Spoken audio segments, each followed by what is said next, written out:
Alex Libby is going through the inbox to see what we have. Alex, show us the latest this morning.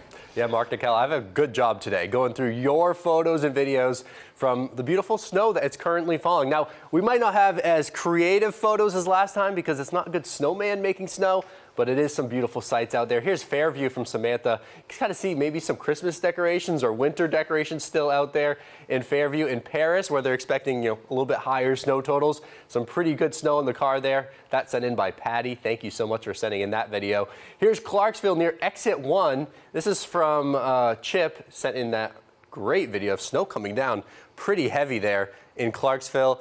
And this is also from Clarksville. It's a photo from, it looks like a security camera, and that road is completely covered in snow. Clarksville, one of those other areas that are seeing the snow get hit pretty hard. And now I did this just before the show started. 4 a.m. snow total update, just under 2 inches here at News 2. I'm calling this the dumpster measurement. This was on top of our dumpster right behind the studio, and we had just under 2 inches. If you're going to measure that snow, which I would like you to send some snow measurements to me and fill out the form, and then we can show your measurements here on air. But some pretty significant measurements. Do it on an elevated surface, preferably a car, something flat, and away from buildings so it doesn't interrupt that snow total.